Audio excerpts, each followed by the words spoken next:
CSIS 1430 is filmed before a live studio audience. All right, let's do a quick recap from what we did the other day, right?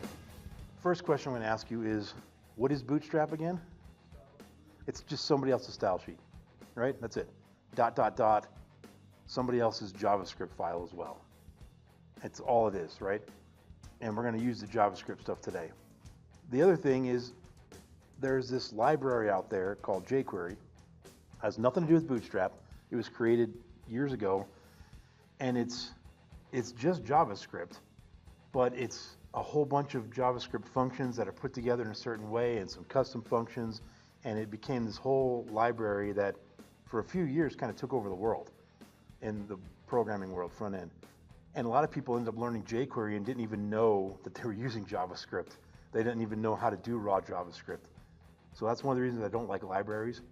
But jQuery is one of the things that Bootstrap requires if you're going to use the Bootstrap JavaScript files. Some of the stuff they do in their JavaScript files uses jQuery. So if you want the full Bootstrap experience, you got to download their style sheet, which we've already done. You got to download their JavaScript file, but in order for the JavaScript file to work, you have to download jQuery, right? We're not going to download, we're going to hotlink. We'll talk about downloading another time, but we're just going to hotlink it. So if we go back to the beginning, getbootstrap.com. And the first thing you see right in front of your face is the Get Started button, right? We did this the other day. You click on that, and poof, right here is the quick start. Just grab the CSS, copy right there, I push the button, and I pasted it right here, right? It's already there. If you go down just a little bit more, right here you'll see the JavaScript stuff, okay? This is the jQuery library right there, and right below it is their actual JavaScript, the actual Bootstrap JavaScript. Just click copy and add it to your file, and poof, you got everything you need. Now, we're hot linking, which runs a risk of having some issues for sure. For example, earlier today, the Bootstrap site was down for just a minute. And if that's the case, everybody's site who uses Bootstrap that's hot linking doesn't work, right? That's an issue. So next week, we'll look at how to download it and actually put it on our own server so we don't have to worry about that. But we're going to need it today because some of the stuff we're going to do with navigation requires some JavaScript, okay? And I'll show you what happens if you didn't have the JavaScript portion when we get to that, okay? So let's start off though. I'm going to comment all of this Bootstrap out just for a minute. And what I've got here is a web form. No Bootstrap, nothing. It's just a plain raw HTML form. And it's basically our pizza contact form with a couple little extra thingies. Right here is the pizza contact form, right? First name, last name, email, the message, send us a message. Okay, I'm going to comment out the checkboxes for a minute and this for just a minute, okay? And we just have this form right here. That's actually the pizza form. And if we look at it live, it's pretty hideous. And you might recall in class, that's basically what we built in class a month and a half ago or whatever, right? And you had other assignments where you had to use it and style it up or whatever. Okay, let's start here. I'm going to go ahead and bring back this little drop down here, which was not part of the pizza. Whoa. But it wasn't part of the pizza assignment, but we're going to add it for this, okay? So now there's a little drop down box, and this is just getting uglier by the second here, right? Let's see what happens if we turn back on the Bootstrap style sheet. Refresh, and you can see a subtle difference, right? Not a lot, but it added some padding, right? Still hideous. Okay, we'll get to fixing that in a minute. But this is just the default that Bootstrap is applying to just forms and inputs in general. So if we were to look in the style sheet, what kind of selectors do you think we would see for this? The selectors were just the input. Yeah, just input, right?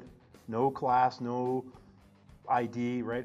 Now, it might be something as specific as input, square bracket, type equals text or something like that, or type equals submit maybe, or reset or whatever, but it's just, yeah, maybe there's something on the form, maybe there's something on selects. That would be in the style sheet. Okay, so let's go back here and see what we can do with some actual Bootstrap classes, right? First thing I want to point out, this form is like skeletal, right? Notice I don't have an action or a method there, right? Because we're not really going to process it. We're just looking at how to make it look pretty. If you were going to make this a functioning form, there's other things we'd have to do that I'm just not doing, right?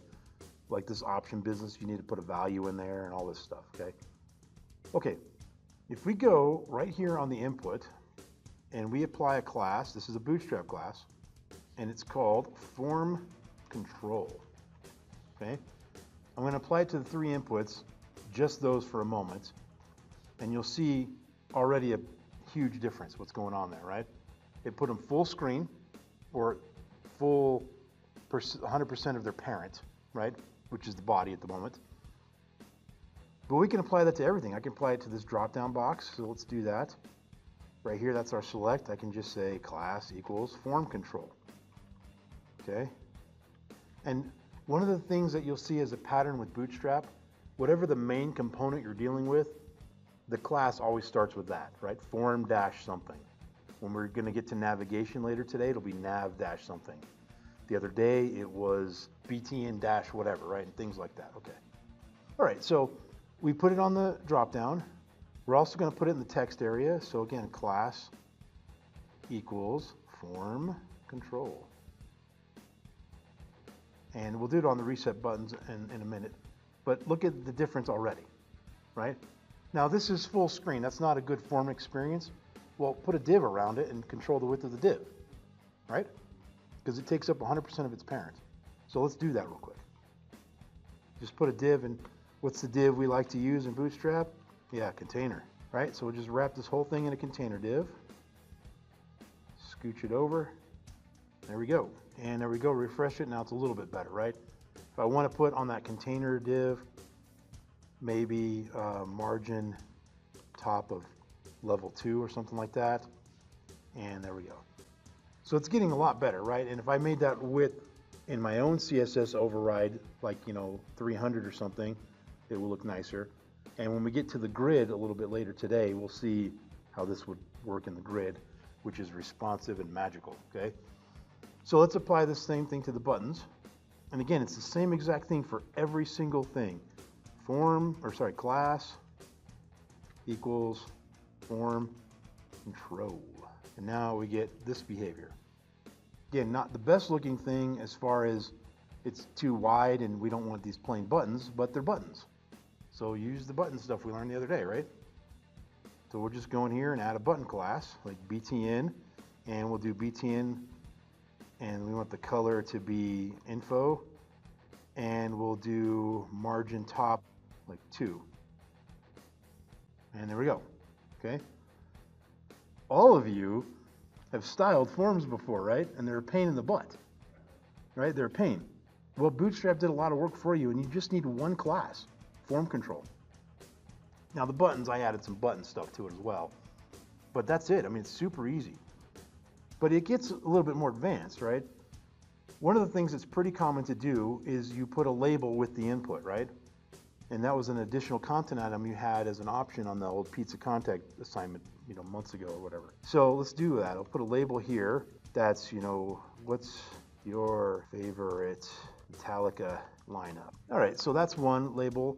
And then let's just put a couple here. It's a little redundant with these inputs. I'm going to make some space for a reason that will become clear in a moment. Okay, so right here with this, we'll put a label that's saying, tell us your name or something like that, right? Tell us how we're doing. Okay, let's refresh that. And it puts the label above the input, right? But that looks a little messy, doesn't it? Okay, there's a way to fix that. But first I want to point out, when you do a real label in the real world with real HTML, you got to put the for attribute, you got to have an ID on the input. We're leaving all that out, right? I'm trying to give you the bare bones stuff so we can only focus on the Bootstrap stuff, okay? All right, the way you fix this is you wrap each of those individual groupings together in a div. And there's a class we're going to use, okay? So we wrap each of these, like these two things go together, right? These two things go together. So you put each one of those in their own div. So div, what happened there? div, and the class is called form group. Okay, and the effect is very subtle, but we'll see how this changes things slightly, okay? So right now this is around the first name. So watch this area right here. Tell us your name, this little area right here. Okay, refresh. And see it put a little bit of a space below it. Okay, if we apply this to all of them,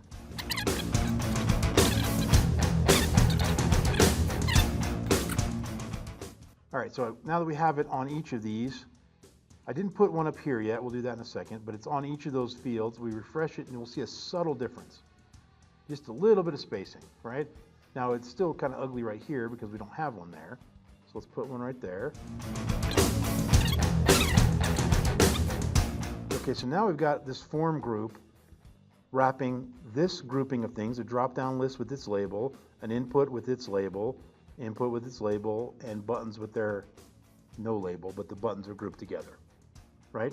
So those are called a form group. So we've only looked at two classes here, right? Form group and form control. Okay, let's look at the final result here, and this is better, right? A lot better, okay? The form group's not required, right? It just helps with the spacing. I mean, nothing's required, obviously, but really, if you just know form control, that makes a huge difference. And if you're not using labels, you have nothing really to group together, okay? Sometimes, however, there's other things you might put in the little same group. For example, you've seen where you're entering a username and a password, and there's a little teeny sort of helper text underneath the field that says password must contain 2 characters and 1 uppercase letter, all that or whatever. So we could do something like that right below the text area. We could put some little helper text down there. And a standard convention in HTML is to use with the small tag, which we've never talked about, but it's just for small text. Okay? Pretty standard to do that. And then we just will say, this is underneath our text area, the message box will say something like, you know, please keep it civil, right? So if we refresh, now there's this little helper text that goes along with the text area, and these 3 things are all kind of their own little group, right? That's the form group. Also, since we're using Bootstrap, we can use a different color on that, maybe the color called muted, text muted, which will make it just like this light gray. So class equals text muted, right? And watch this right here. Okay, so now it's a little bit more faint, right? So you could do that with each one of these. We could put something underneath the email message to give them some help. If this were a login form, we're creating a password or something like that, all right? So big picture, there's really one thing there, form control. Just remember that, and you got your leaps and bounds ahead on making your forms look nice. And of course, if this container were smaller, for example, I'll just throw some quick inline style right here in the container. We'll say style equals width 500. And now we see that it shrinks it up to fit the parent, right? Okay, so get rid of that. Let's turn on these checkboxes now, okay? This gets a little bit wonky, but I want to make sure we feel okay with this first part. It's just form control, that's it. That's the only thing we really saw there. If you have extra things that are sort of with the input that you want to be grouped together, you can use this form group, which gives you a little bit of spacing, okay? So here's our checkboxes. They're going to show up right below the text area here, which is going to expand out because I removed that width. Right, so there they are. Those are the checkboxes. Let's turn off Bootstrap for a minute. And these are what the checkboxes look like already. They don't look much different in Bootstrap, right? Yeah, look at the checkboxes, okay? Now look at them with Bootstrap on. They look almost the same. They're pretty much the same, right? Just a little different font, maybe a little bit of different spacing. That's the default behavior of the checkboxes in Bootstrap, but you can make them better, okay? Thing number 1, when you have a checkbox, it's good practice to have the text next to it be in a label using the for attribute so you can link it to the actual checkbox. So when you click on the word, it checks the box. We're not going to bother, but you should do that. What you do here to get a little bit of styling on these is wrap them in a div. Okay, and inside the div, you're going to use a particular class here. So we're going to put a div here. We're going to do it on all of them. They each get their own div. Okay, and the class is called form check. Okay, that's the class. All right. So you're going to wrap each of those in form check, and then we're going to close them out. And that's the starting point. So if we refresh that, that gives us this effect here. Okay. But we can actually style these up just a little bit more. If we go into the actual input, let's go to the label here. Inside the label, add a class that's called form check dash label, because you're going to label, right? You start to see this pattern here with the way the Bootstrap classes were named, right? Okay, so we refresh it now, and it changed the spacing a little bit, slightly. So the spacing changed a little bit here, and they're a little bit more squished together, right? If we go back in here to the input, we add a class. Class equals form check. What do you suppose the next word's going to be? Input, because we're inside of an input. Yeah, exactly right. Okay, so save it, refresh it, and there's the final look, right? It's all subtle and minor. If you go to the documentation, holy crap, is there a lot of checkbox stuff. Okay, you can customize things, you can change the way the boxes look completely. There's a whole bunch of stuff, which is a little bit wonky and tricky. We're not going to get into it, but there's tons there, okay? So the last thing here, you may not like that they're stacked like that, right? So you can actually do, instead of form check, we just do form check inline, and you get poof, nice looking layout. And when you did your pizza order form, you had to make the toppings. Pretty much everybody had issues with the way it was laid out because it's a pain to do it. Well, here you just throw a couple classes on and you're good. So now the only difference between this and a radio button is it's literally just the type, right? These are type checkbox. Radio buttons are type radio. Everything else is the same, but now these are radio buttons. That's it. Okay. So that's most of the form stuff in a nutshell. There's one other little thing I want to show you, but how do we feel about that? Feeling all right? So there's just form control gives you this nice layout here for all this stuff up here. And then when it comes to the checkboxes and the radio buttons, you have to wrap them in a div, right? But other than that, it's just this form check class, okay? Check the documentation for sure, right? Okay, let's look at one other thing. I'm actually using this on my site. This little thing here, see how this drop-down box here, small, medium, large, has this little size like attached to it, and then this little drop-down of how many paragraphs I want has the word paragraph attached to it, right? You can do that with a couple classes in Bootstrap, okay? So let's take a look at an example where I want to do something like this, where instead of paragraphs, it's like a $sign, and then the field is where you're going to enter some money, and then we'll even attach a button right to the whole thing, so it's one cohesive thing, okay? So let's start off, let's clear some of this junk out of here. Let's get almost everything just gone. Goodbye. So let's start off here. There's our submit button, and we're going to have like just a $sign, and we'll say input type equals text, and we'll put in the placeholder. Okay, enter the amount, and then we're going to have this button on it. So let's just start there. Refresh it. Oh, I think I got an extra div tag. Yeah, right there. Get rid of that.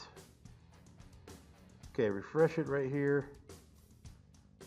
And this is not the effect we're looking for, right? It's kind of big and weird and awkward. But it's a starting point, okay? So before we had these little form groups, right? Where we could group the different pieces of the, like the input and the label and everything. We grouped that, and we had form groups where we wrapped everything in a div. Well, these, we're gonna call this input groups. We're gonna wrap all of it in an input group, all right? So we'll start off doing that. Div class equals input group. What this means is we want to group all the inputs together if it's just one thing, right? Like we saw on the Stone Cold Professor site right here. All these are grouped together. That paragraph and this little drop down, they're all grouped together, okay?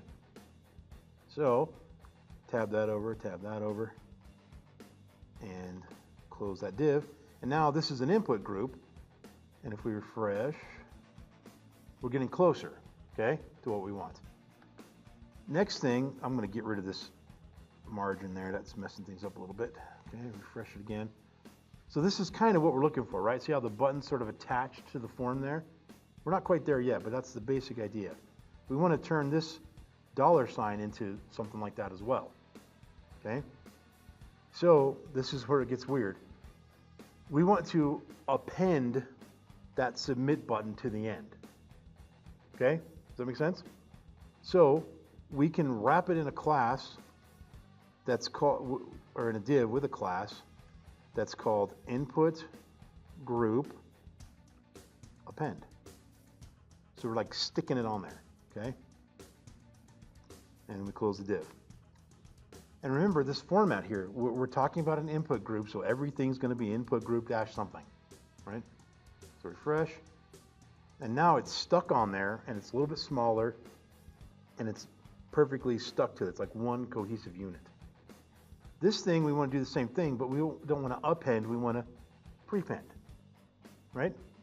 Okay, so we wrap it. In fact, we'll just copy this because it's pretty much the same text there.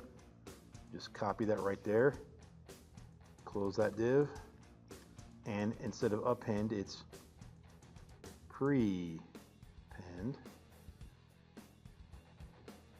and refresh. And the other thing that we need to do is put that inside of a span tag, okay? And that span that's wrapping it,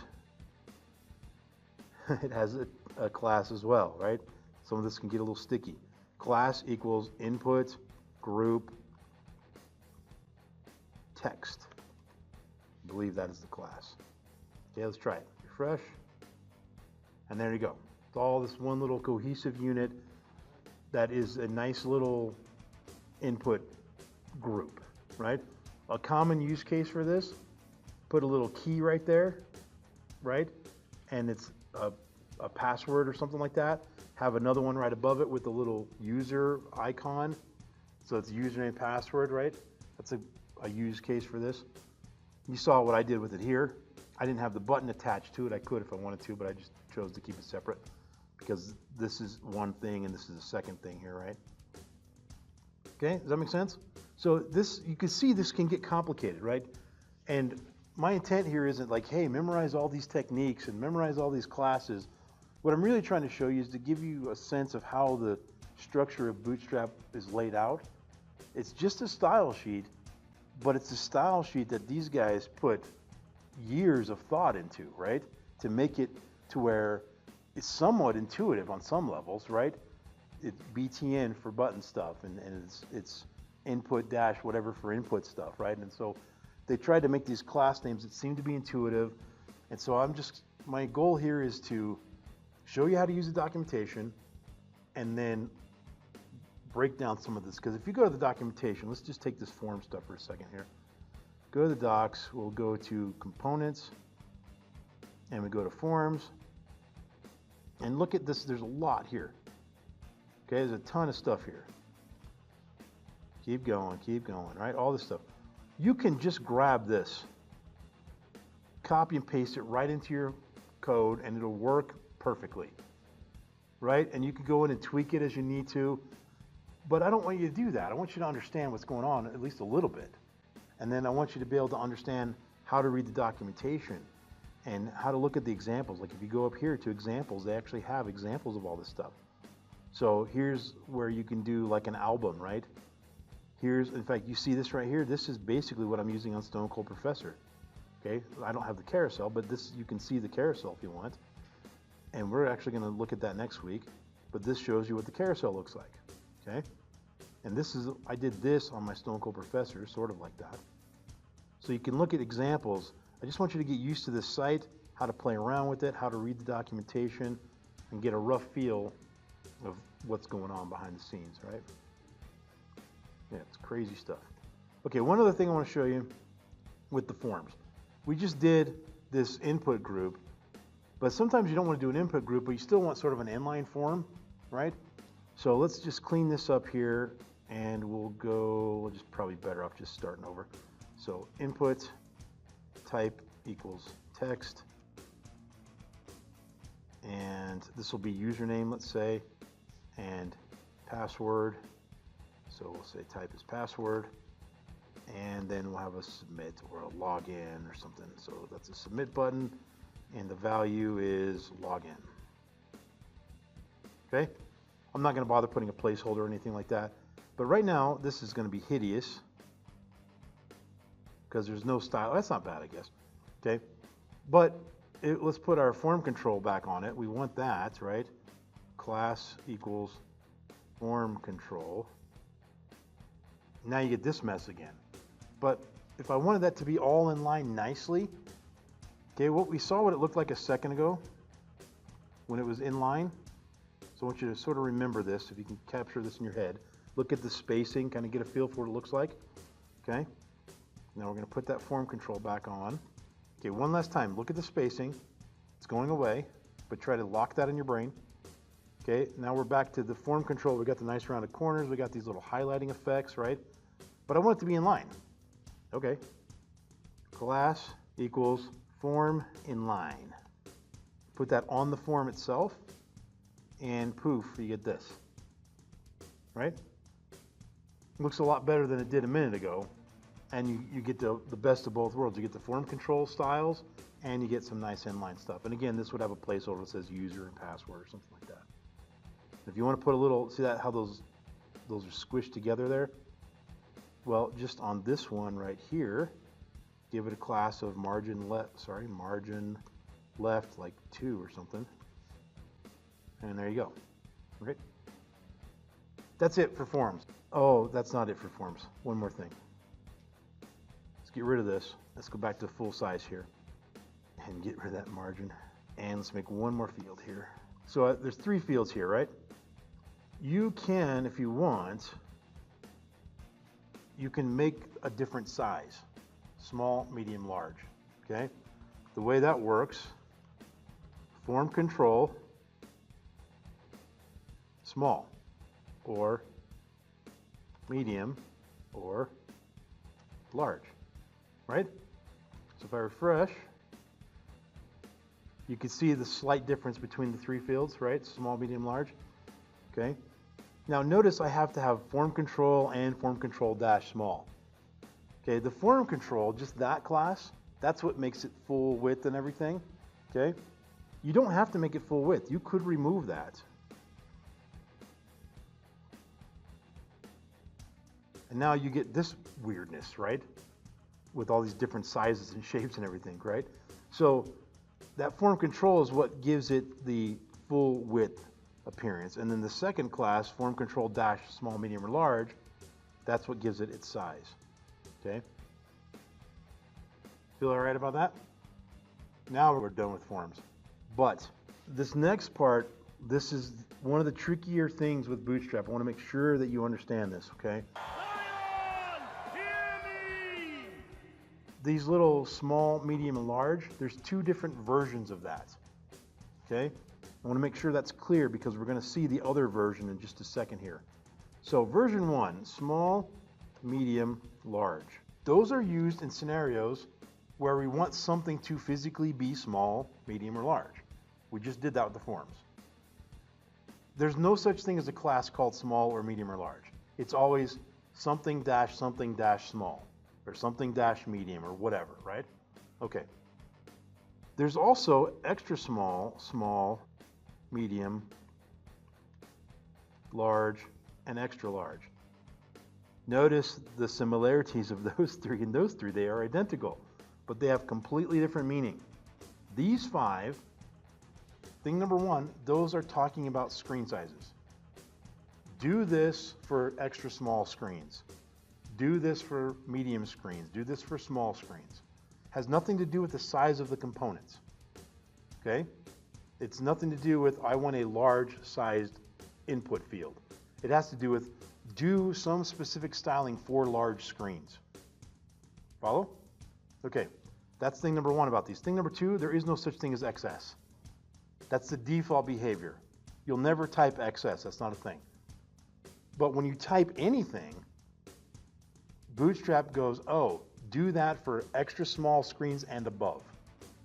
That's what that means. Just whatever you put, oh, that's for extra small screens and above. Well, extra small screens and above, that's all screens, right? Extra small screens like a watch, I guess, I don't know, right? An Apple Watch or something, or a really small phone. And then everything above that. Well, everything above that's everything, okay? So with breakpoints, you'll add a little modifier to your class, right? Something -sm, where you want that class to only apply to small and above, right? So between extra small and small, which is a specific amount, 576, I believe is the number, the width, then it'll apply that. Well, then if you put the MD on it, it only applies it when you get to the medium screen. We're going to see this in action in a minute. We looked at it the other day, but I just want to remind you, there's a difference between make this component large versus apply this style to a large screen, okay? So I just want to make that clear. All right, questions about that or forms? Yeah, good.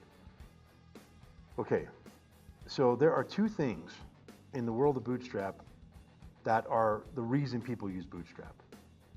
The main reason that attracts people to it. And one of them is the navigation system. The other one is the grid. Now the grid was made up by Bootstrap before Flexbox existed in CSS and before CSS the grid existed, right? Bootstrap had this thing called the grid. And all it is some classes that makes laying out your site awesome, okay? Well, CSS finally sort of caught up to Bootstrap and like, hey, why don't we just make CSS automatically have classes that do this? Or not classes, but properties like display flex or display grid, right? But before that was the thing, before that was the thing, Bootstrap came up with their own version of this, right? And it's really not that hard.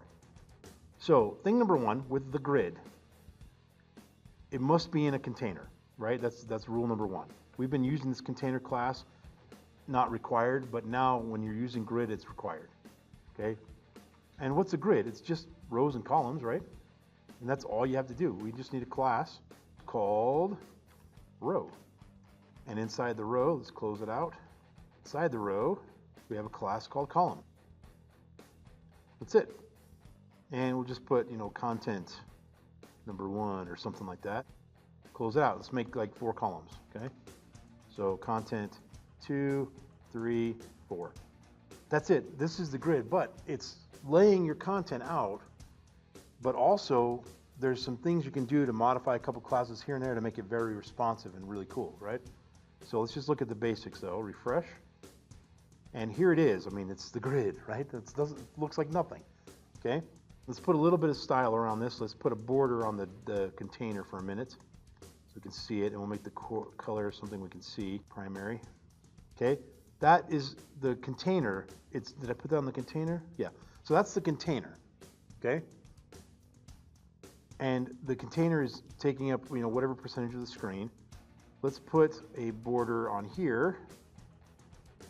Border and border color of danger, that's the red color, I think. And you can see inside of it, there's the row. It's filling up the entire container, right? Let's put just a background color on these guys. All right, so look at this. And you can see that those contents are taking up the entire row. Make sense? Okay, now these borders are hideous and ugly. I'm going to turn off this border on the container. We'll leave the one on the row for a minute. So watch this. If I remove one of the contents and refresh, the other ones just fill out the space. Just magically fill it out. If I were using, instead of container, the other option is container fluid, which actually takes up the full width of the page. Okay, that's now the container's taking up the full width. Well, the row takes up the full width of its parent, the container, and those 3 columns take up the full width of the row. Okay, make sense? And then again, if there are only 2, they fill it out perfectly. Okay, so let's go back to 4 here, and we'll go back to fluid. And I can have multiple rows, right? So let's do another row right here below it. And this one only has 2 pieces of content in it. So now I just have a row. The top row has 4 things, the bottom row has 2, right?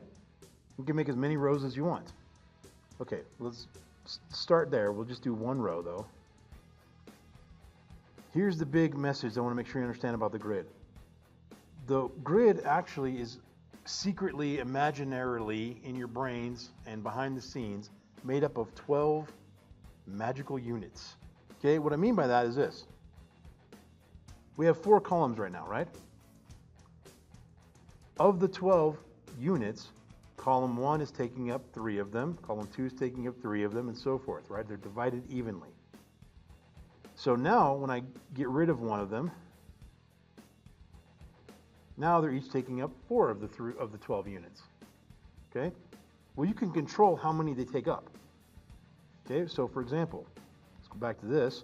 Maybe I want the 2 in the middle here, which, refresh it. Did I not save it? I did not. Maybe I want those 2 in the middle to take up 8 of the 12, or they are taking up 8 of the 12. Maybe 10 of the 12, right? 5 each. So I can just say this. For the middle ones, go column 5, and column 5. So now they're going to take up a total of 10. We have 12 left, or 2 left.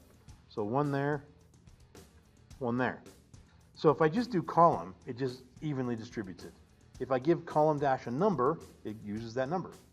So now we get that effect, right? We got some word wrap issues and stuff there, right? Because of the way I've scrolled my screen up. But you can see what's happening there. It's taking up 5 of the 12 units, each of those middle ones. Okay? Make sense? Okay. So this is a starting point for getting responsive here. Let's go back to the default behavior where it's just 4 each, or 3 each. And if I resize this, you see what it's doing there. The default behavior is for extra small screens and above, just do what I have in the code, right? Everything in Bootstrap, it's always, unless you say otherwise, for all screens, extra small and above, okay? All right, so we want to change this. So we could, for example, maybe we want it to be, maybe on medium screens, or let's go with large screens, we want to do that 1-5-5-1 distribution we just did. So we just do this. On large screens, lowercase, large screens, do that distribution of 1, 5, 1, okay? So only do that on large and above, okay? So on large and above, it's doing that, I think. Let's refresh it. Now it's doing that. But when I shrink it, it just stacks, which is a mobile experience, right? You want it to stack like that, okay? But when I hit large, it does what I told it to do at large. So the default behavior is small and above, unless I say otherwise, and I say otherwise right here. Do large and above, okay? So we could do, let's do this for like medium, and we'll do like 2, 4, 2. Is that enough? That's 12. Is it? That's too much. No, that's 12. Okay, so refresh. So now this is saying this. So when we're small, when we're extra small, and small, which is somewhere right about here, do that. But when we're medium, which is right about here, we're doing this 2, 4, 4, 2. But when we get to large, we're going to go to this 1, 5, 5, 1. Right here somewhere. I think it happened already. Oh, we didn't put it there. Sorry. Okay. So right now it's just a medium and above is doing this, right? It's doing this 2, 4, 4, 2. If I wanted on the large to do something different, you can just add those classes in, right? So we just go right here, we'll say call dash large, and we'll do the other distribution. 5, 5. So now when I refresh it, let's shrink it up again. That's extra small. That's probably small-ish. Medium's coming up any minute here. There's medium. That's going to 2442. When we get to large, it should go to 1551. And there it just happened. You see it? Large and above. Okay? So you can put specific ones for every level. You could put a specific one for the small breakpoint, for the medium breakpoint, for the large breakpoint, and the extra large breakpoint. That takes some practice to wrap your head around what's happening there, right? It's just a matter of remembering what all the classes are and trying to put it all together. But how's that basic idea feel? We okay with that? Okay. So the other thing is, what if let's just go back to where we're not doing it based on responsive stuff. So let's just go like column dash 3. Okay. So that's total of 12, right? What if this wasn't here though? And I did 3 for each one. That's 9, right? I got 3 units that aren't being used. So refresh it, and here's what we get. They're just not being used. Okay, this next part's weird. We already know, we've written our own CSS where we have let's just say we have a div. This is going to be my style sheet for a minute. We have a div called like wrapper or something like that.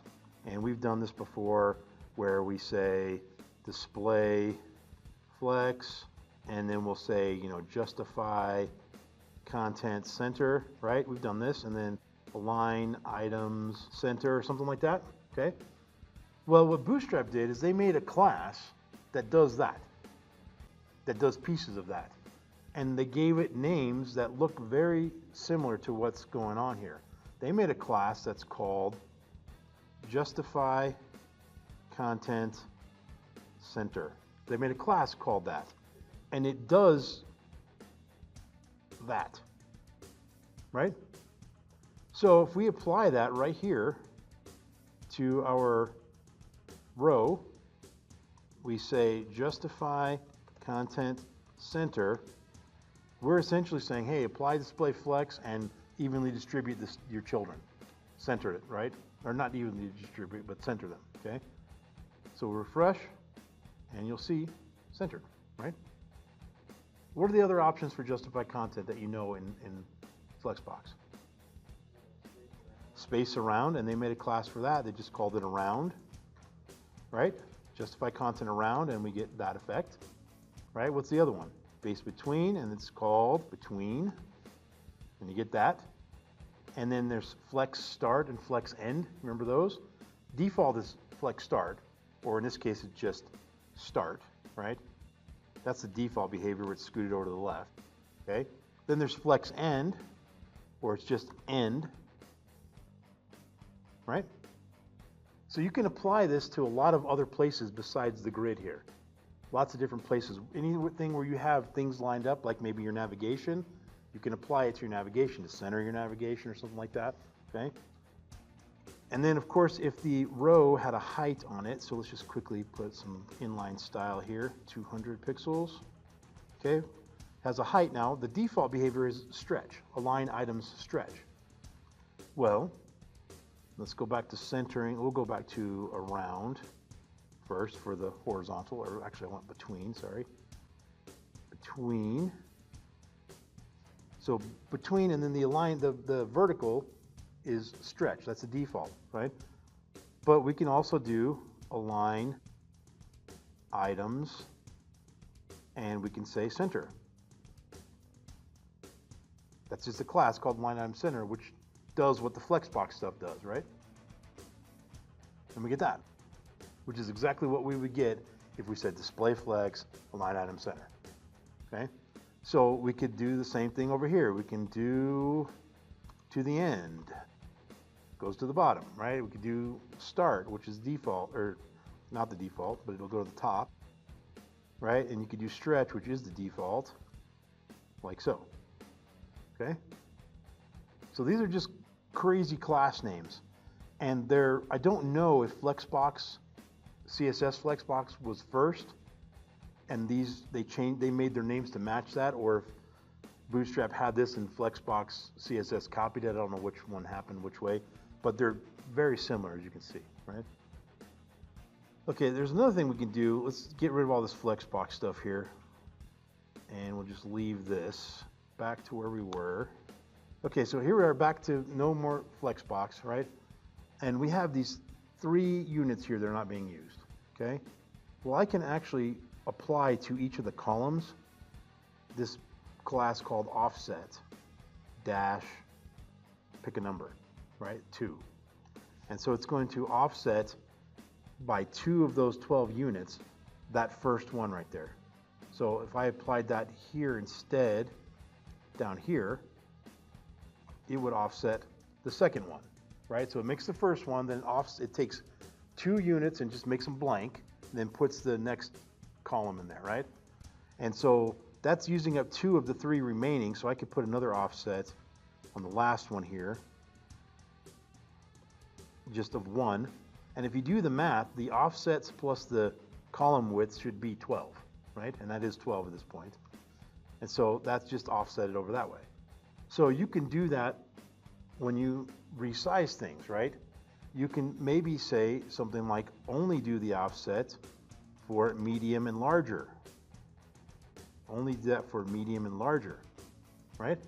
So now it's going to stay like this on large, but when I get below medium, the offset goes away, right? That's that little trick I was telling you about where you have to keep that separate from that, okay? Typically, you'll find the difference, and I'm pretty sure this is 100% true all the time, when you're doing it like we did with the form, because we want a large form, it goes at the end of the class name. But when you're doing it with responsiveness, breakpoints, it goes in the middle, like it's doing right here, right? Offset dash MD, or earlier we had column dash MD, right? Okay, that's it that we're going to look at for the grid, except for one other thing here. We're going to put a form inside of it. So let's put a quick form in here, just a small one. We'll just do it right in this first content. Rather than being content, we'll just do a form. And we'll make an input, type equals text. And we'll just do a couple of those, and a submit button. Close that form out. All right, and then let's see what that looks like first. Full screen. Okay, there's this ugly form. Let's get rid of that background there. BG primary. Okay, so there's a form, not looking too good. Let's go ahead and apply our, what's the class to make it look pretty? Form control, okay? See how that looks. That's better, okay? Let's also get rid of any issues here with columns so that we're actually taking up the full advantage of the full columns. Let's get rid of all the offsets so we can see exactly what we're getting into here, okay? All right, so everybody see what I did there? I just cleared off all the extra gobbledygook. So now that form's basically taking up that whole content section, right? Okay. Well, if we change this right here, instead of saying class row, we say form row, refresh, you get a little bit different spacing, okay? And we didn't do a whole lot of style of that form, but what you'll find is it fills out the parent a little bit better inside the column. If you just change it from being a regular row to a form row, it just affects the padding. It's a slight difference, okay? So this can be useful though if you put in your columns, you put an input in each column, and then using responses, if you can stack them or have them in line or whatever, like we did a second ago. But we applied this form row so that we have a nice looking form, and it's as wide or as skinny as we need it to be based on the window size by using call dash medium 1 or whatever, right? Okay, questions on that? We're going to leave the grid. As I mentioned, there's 2 main things that people buy into to Bootstrap, that they believe in it and they use it for. Thing number 1 is the grid. And if you go to the documentation on the grid, which we just talked about for a minute, you come in here to the documentation, and it's just right here in the layout section. It's really the only thing under layout is grid right there, overview, grid, and utilities. Click on grid, There's a ton of information here about it. It talks about where the breakpoints are and how all the class names work and all this. And it's got full laid out code that you can just dump into your project and whatever. And it explains how all of it works, okay? Using the flex and all that stuff. Okay. The other big thing is navigation, okay? And there's sort of two paradigms when it comes to navigation with Bootstrap. There's what are called navs and then navbars, okay? We already have made navigation before, right? And if you look under components here, there it is, navs and navbars, right? There's navs. And we're going to look at some of that in a second, and then navbars, okay? We already do know how to make navigation though. Let's just make it right here in this container. UL, right? And then what's going to go in our UL? Yeah, a couple LIs, right? And with an anchor tag of going wherever, and then we'll just call it link number 1 or something like that. Close the anchor, close the LI, and we got 2 or 3 of those. Okay, we've done this before. All right, so I'm going to turn off Bootstrap style sheet for just a minute here so we can see this because this is familiar. We've done it. There it is, right? That's how when we looked at the horizontal menu lecture a while back, right? We started here. Okay, well, if we just turn on Bootstrap, let's start there. Refresh, we get their styling and a little bit of spacing, but we want to make this a menu, right? A link, a set of links. So it's navigation, right? So class equals what? Nav, yeah, exactly right. Refresh, and already we get this horizontal business, right? We're not quite there though. So remember, what's the rule when we're building some navigation here, or anything we're building? All the class names start with whatever you're doing dash something, right? So what's going on here? What's the class going to start with? What do you think? Nav dash close, yeah, item. Nav dash item, very good. It's a nav item, okay? And then inside the link, it's class equals nav dash. Yeah, it's inside of a link. Write an anchor tag and link, yeah? Link, nav dash link, right? Just like earlier we had, what was it? Form check label, form check input, right? So this is nav item because this nav thing is inside of an item and this nav thing is inside of a link, right? Okay, we refresh it and now we get some navigation looking stuff, right? Okay, well, I can tweak this very simply by going into my UL and I can say nav dash tabs. And this is a new class that gives us sort of a tab look here, right? See this? And then let's say that this is the active. Remember, we made a class called active, right? They have one in Bootstrap too. It does exactly the same thing ours did. It just highlights whatever one it's on and it looks like a tab, okay?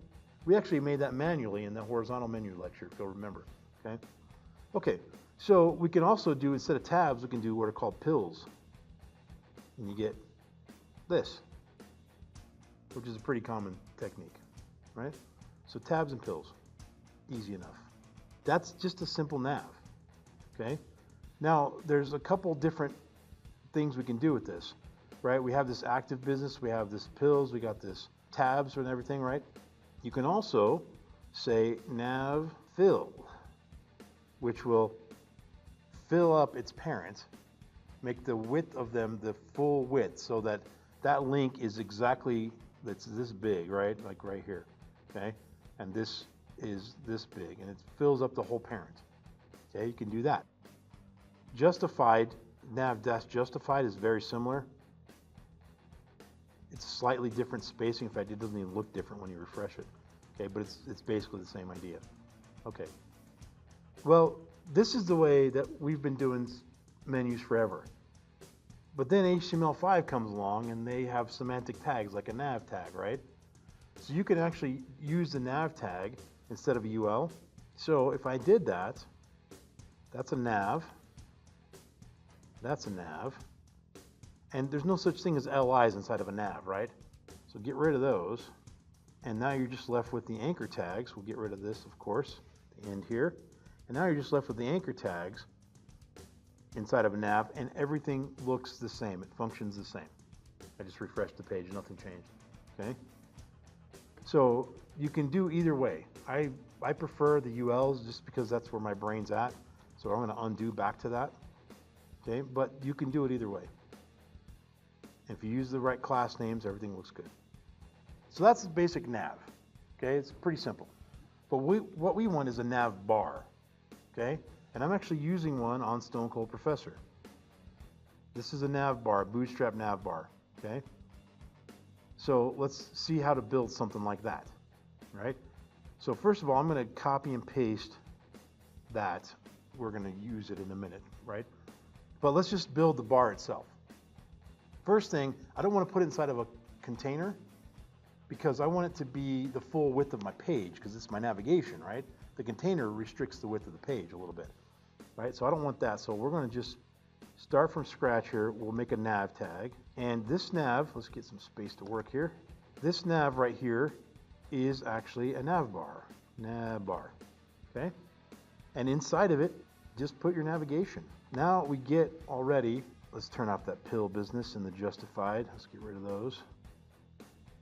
Now, believe it or not, we actually have some nav going on here, a nav bar situation, but you can't really see it because there's no background color. But if we put a background on this nav bar here, like, you know, BG info or something, right? We have one of those colors. Let's go with dark. That's a color we didn't really talk about the other day, but that's one of the options, okay? And now we have this dark background, okay?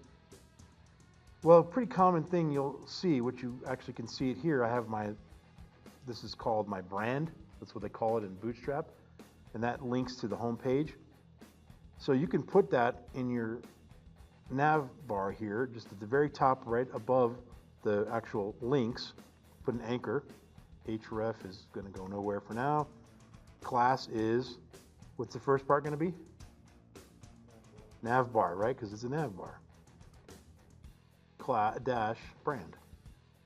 And we'll just do Stone Cold Professor. Okay, now here's the first weird part that's going to happen. Let's refresh it. Okay, and this looks pretty good, right? It's a nice navigation bar. But here's the first part that's going to get weird. Nav bars have a lot of markup, a lot of classes and things, okay? And some of them get a little weird. Here's the first weird thing. We want to change that color, right?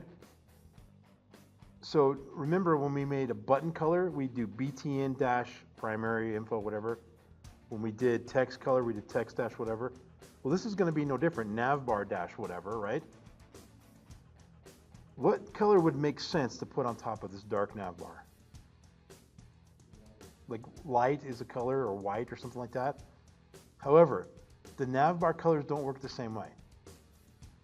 What I'm actually going to put rather than light, see, that seems like that would make sense, right? Put the light on the dark, but I end up getting dark, okay? So what this means is this. Navbar dash dark is what you want, and what it means is give me a color that's good, looks good on a dark navbar, right? So it's a little weird, but that's going to give me the white color, okay? So just make sure that matches that, basically, right? You can also do navbar, you can do light background color and light, give me font that looks good on a light background, okay? Like so. And there is a slight gray, it's hard to see, but there's a grayish color there. And so we have a dark text because it looks good on a light background. Okay, so that's kind of weird. We're going to go back to the dark. I like it better. Okay. So now I mean, this is decent, right? I've got this nav bar, I got my brand, I've got the links. This looks pretty good, but we want to make it the hamburger menu, we want it responsive and all that good stuff, right? Here's where it's going to get a little kooky, okay? Now, if you go to the Navbar documentation, the Navbar is like 8 miles long. Ours is going to be like a few inches long, not 8 miles. We're going to do a very stripped down version, but it will be fully functional. But just know there's so many other things you can add to it, and it can get tricky and complicated. So I'm going to try to keep it as simple as possible so you can wrap your head around the basic idea of how it works. Thing number one, don't forget this. We need the JavaScript for this to work. Okay? So I'm turning that back on. I'll show you in a minute what happens if you forget to turn that on. Okay, next thing. What I want here is, we did this before. We put a little button that said menu and you click it and it would toggle up and down, right? So we want something like that. And I can also, this is no longer, it's a nav, but it's also really, it's a Navbar nav, right? It's a nav, but it's a nav inside of a Navbar. So remember, navs are a separate thing, right? So this is a Navbar type of nav. So let's start there. And now we get this vertical thing, which is what we want when we expand and collapse it, right? Okay. Well, I can apply a class right there on that called collapse. So that'll hide it. It's just basically display none, what it's basically doing, okay? Okay, so here's the wonky part. We're gonna add this button right next to the UL there. Menu. We'll make it look like a hamburger in a minute. Now I have a button there. I want to click it and toggle. Okay? So first thing, give it a class of, what's the first part going to be? Navbar, right? It's a Navbar, and it's actually a Navbar toggler. Okay, that's what it is. So that's the class name. And now we get this nice style that matches our background. Still a useless button, but it looks better. Okay? All right. The next thing is, you remember when we looked at CSS variables, we talked about making our own data attributes, data-beavis. Do you remember that? You can make up your own names. Well, behind the scenes, Bootstrap is looking for, they made up some stuff. They have one that's called data target, right? That literally could be data-beavis. We made that up before. They made one up called data target. And it helps them know how to connect that button to that UL. Okay, so it can toggle it. So we want to target this navigation UL here, and we need to give it an ID in order to target it, right? So we'll call it main nav or whatever, call it whatever you want. So the data target is the main nav. So this Navbar toggler is targeting this thing. Too many quotes there. It's targeting main nav, which is this guy right here, this UL. Okay.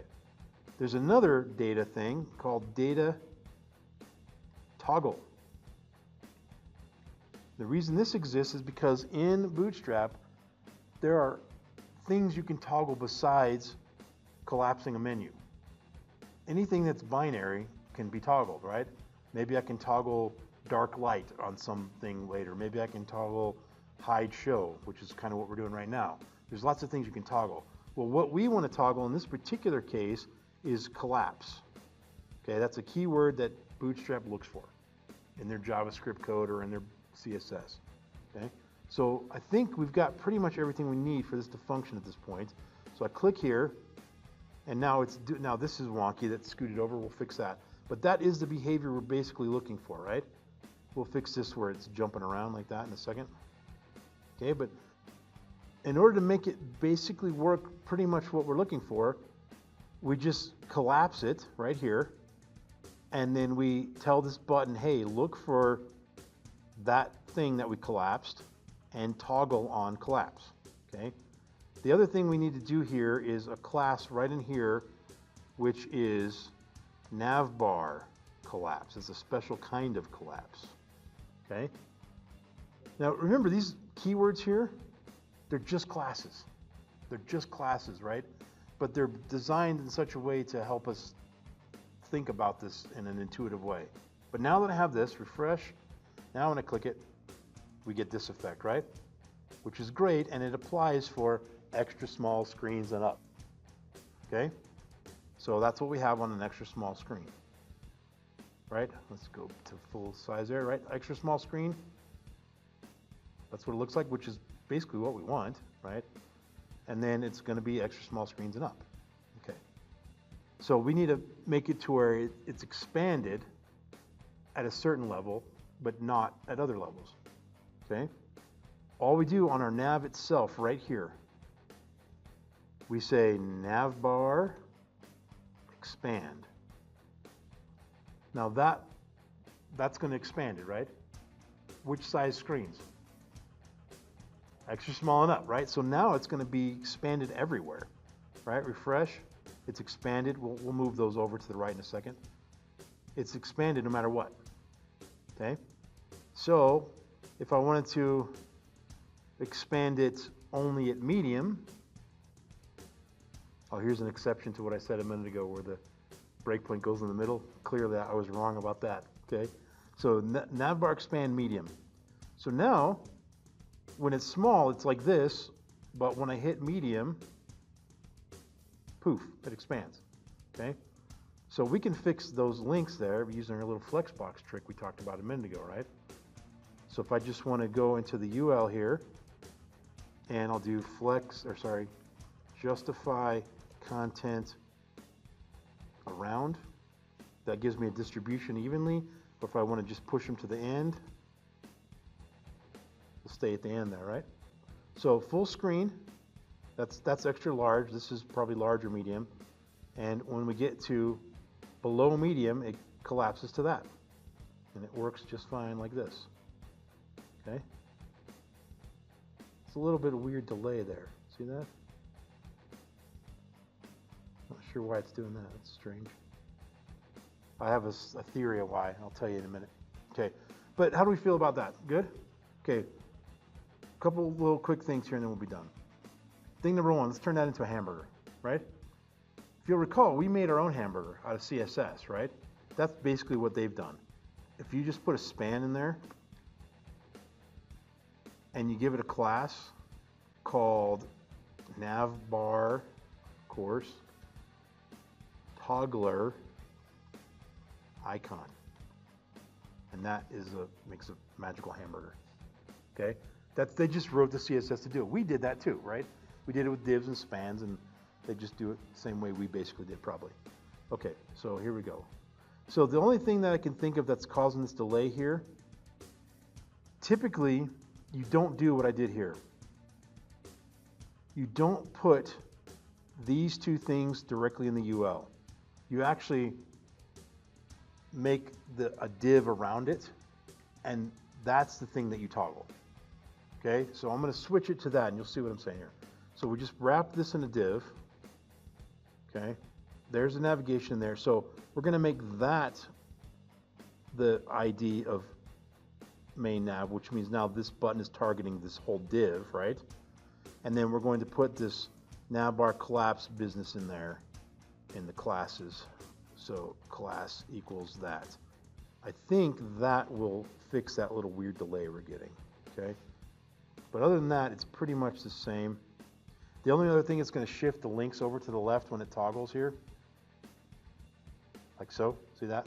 Okay, and you can play around with the flex to move that around. But now it's nice and smooth, you see that? Okay, and it's still, the rest of it works the way it did a minute ago.